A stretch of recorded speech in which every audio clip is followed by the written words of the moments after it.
Hello, my name's Abigail Parry, and for the last year or so I've been the writer-in-residence at the National Video Game Arcade in Nottingham. I've always written, but I haven't always worked as a writer. I've done a lot of different jobs over the years. The first job that I did after leaving university was actually to run away with the circus. This happened because while I was supposed to be studying for my undergraduate exams, I looked out of the library window and I could see someone spinning poi on the grass outside. Poi are, they're like, it's a bit like juggling, but where the balls are actually attached on strings and you spin them around. You often see them being spun around on fire. I ditched my library books and went outside and didn't look back. And about a year into this, I started making circus toys myself, and that was my job through most of my 20s. Particularly I made hula hoops. 2008 was the year that everything changed, because that was the year that the whole world wanted a hula hoop, and I couldn't make them fast enough, and I came away with a bit of cash from that year, and largely because mostly my life has been lurching from one stepping stone to the next. I thought, right, if you're serious about this writing lark, Parry, now's the time. So I took the money that I'd made from making hula hoops and I used it to pay for a master's in creative writing.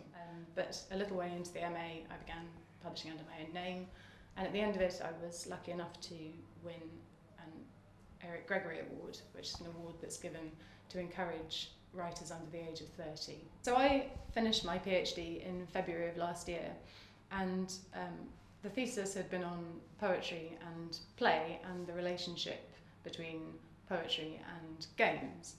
And having dealt with all this in theory, I was very interested in applying some of this theory practically. So I approached the NBA with the offer of a residency. I'm making this sound incredibly procedural, but actually I rocked up over-caffeinated and enthusiastic and grabbed Iain, the director, and said, "Do you want to poet in residence?" My recollection of how we came to have the National Video Game Arcade's first poet in residence was, I think I got an email from Abigail sometime in kind of mid-2015, I think it was, just after we opened. And she emailed with this kind of idea that perhaps we should naturally, because we're a video game arcade, we should obviously have a poet in residence, which sort of seems like quite an unusual idea. Unless we should talk to Abby, and she shared our perspective really of what video games could be. Part of the thinking behind this residency was that I really wanted to experiment with ways of making poetry more accessible or just more interesting, particularly to children and young people who might otherwise feel left out of the conversation. Certainly I remember from being at school that there was very much a sense that you were presented with something that was going to be obtuse and it was your job to decode it. And I think that the idea of poetry as adversarial to the reader is not entirely helpful.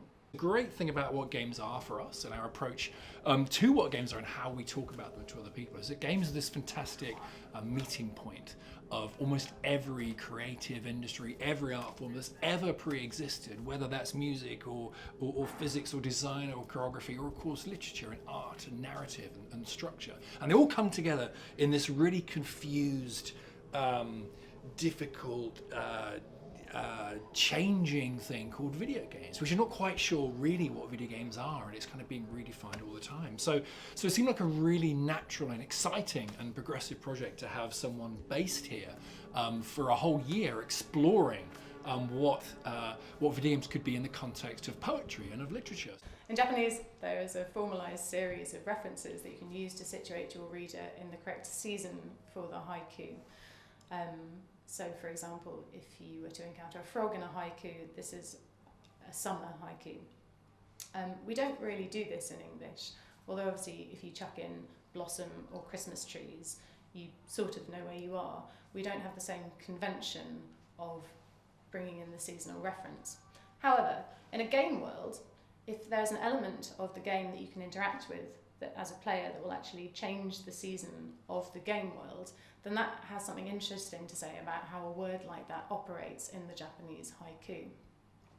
So these were all ideas we had to try and convey something of what a haiku is, what the life of a haiku is, rather than just counting syllables, which is actually quite boring. Another project that I worked on with John Stone was a very simple arcade-style space shooter, where the way you played the game determined the poem you ended up with at the end. The game contained a bank of hundreds of lines collaged from love poems over the last 500 years. And if you went into the game all guns blazing, then you would end up with a very ardent, passionate poem. And if you played more evasively, you would end up with a much more coy poem. So I just finished this residency, and the final few weeks were this sort of endless run of, well, there was Game City Festival, and then John Stone and I put on an exhibition here at the NVA, and then after that we moved that exhibition to the British Library for Gaming and Libraries Day. I am quite punch drunk, but this is now the mopping up period, I suppose, for me. This is the time in which I gather together everything that I've learned and everything we've done, and we try and put this together into lasting resources. Essentially, this is the point at which I walk into the Banjax laboratory and pick things up and go, useful? So in terms of a legacy, I'm now looking at putting together resource packs and making sure they get into libraries and schools and places where they might be useful. The British Library have been fantastic in offering to export this information through their Living Knowledge network and their digital scholarship blog. And the City of Literature also have talked about putting together resource packs that can then get into schools, which is really what I want. So in the year that I've been coming to Nottingham and working with the National Video Game Arcade, Nottingham also became UNESCO City of Literature. And I've been amazed by the degree to which Nottingham's literary history is incredibly alive in the city itself. If you're from Nottingham, you have very likely heard of Dawn of the Unread. If you're not from Nottingham, you should definitely find out about it. It is brilliant. It began life as a serialised electronic graphic novel, has also been a series of YouTube videos, has at one point been a video game, and is now a hard copy compendium of graphic novels dealing in Nottingham's literary history. It's incredible. And also, Five Leaves Bookshop, they have the greatest poetry section outside of Hay on Wye. Amazing. I'm also aware that there's an incredibly lively poetry and spoken word and open mic scene in Nottingham. I can't go into a cafe without seeing zines or poetry magazines. Like, the literary life of the city is incredibly rich. She has a real sense of identity, so a sense of identity as a city, and that keeps changing, that keeps evolving. And over the last few years, it's been our privilege, really, from our vantage point of running a Game City Festival and then after a National Video Game Arcade, to be involved in more and more projects that can really bring together lots of different elements of the city around an idea or around an art form. So we've been the city of football, obviously we worked on Game City, and then most recently, I'm probably the one that speaks most to Nottingham's heritage. We're a city of literature, and that's been fantastic for everyone that kind of works here and loves video games, and inevitably also love ideas and love language and love stories and love systems and structures. They're all kind of coalescing and working together to build this identity for Nottingham as a real centre of gravity for words and for ideas, and that's the thing ultimately that really excites us. So I've been offered the opportunity to go to Lviv to represent Nottingham as City of Literature.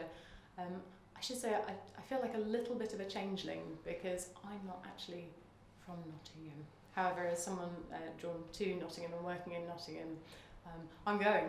And I mean, it's the dream.